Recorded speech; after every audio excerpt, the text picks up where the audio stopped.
Hey, Pastor Steve Waldron, I hope you're having a great day in Jesus. This is a subject, I just really like this subject. I'm getting 55, so I'm trying to just pare down things from things that I enjoy and like to like just what's really necessary. But anyhow, a book like this, The Myth Made Fact, what this is, it's by Classical Academic Press. Louis Marcos wrote it, and it's how the Greek and Roman myths actually show in a fallen way a lot of times the Christian faith, even biblical history like Noah and the flood, like Eve and Pandora.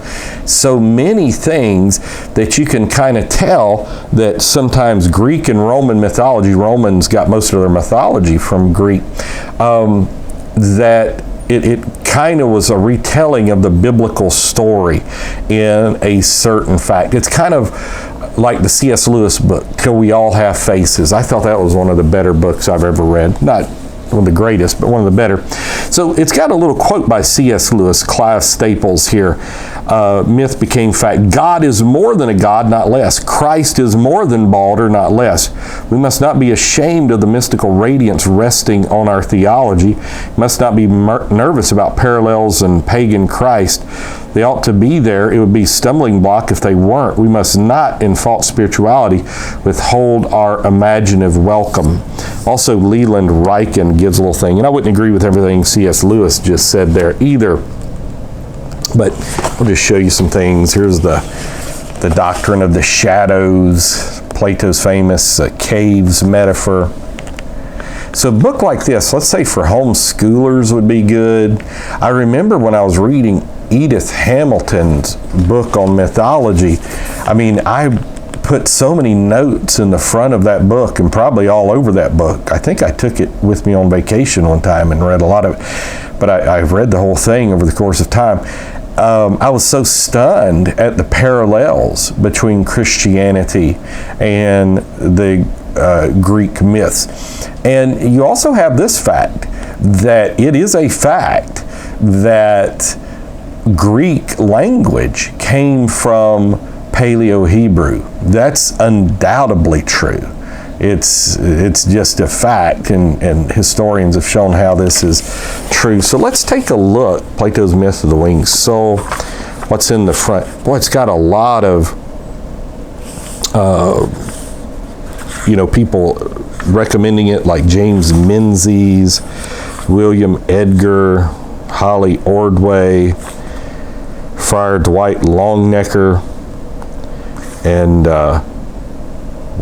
fellow of Faith and Culture, Word on Fire Institute, author of Tolkien's Modern Reading, Middle-earth Beyond the Middle Ages. Because Tolkien, I never knew this, that Tolkien was a Christian. He's the guy who kind of helped convert C.S. Lewis to Christianity, the form of Christianity they believe. So this is just something you might find cool, might find neat. And let me show you what it looks like without the dust jacket here. Showed you what was in the table of contents. Let's see how big the print is. So let's see here. Yeah, it has more table of contents. We won't go into that. But the print, it's probably an 11-point print. It's very easy to read. G.K. Chesterton, Gilbert Keith Chesterton, 6'5", 300 pounds. He was a great guy. Now you're talking about one of my favorite people to read after. See, Sir James George Fraser, he's given, even though he was kind of atheistic, over 427 flood myths from around the world, really proving the fact of a worldwide flood. But even all of the myths, the blood initiation myths, the drinking of the blood of a god, the fertility rites, all hearken to the death, burial, and resurrection of Jesus Christ. Except Jesus said, except the kernel of wheat fall on the ground and die, it abides alone. And so I do, like C.S. Lewis, see, I'm not afraid of those things.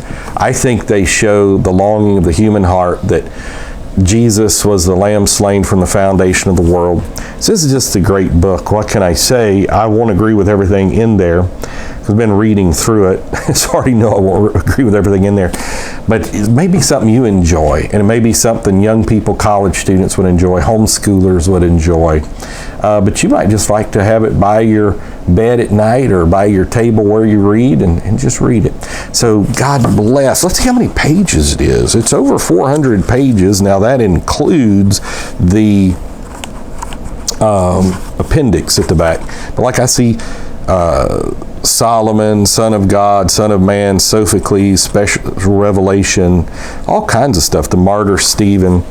All right, so God bless. Talk with you later. Please subscribe, share with your friends, put it on social media.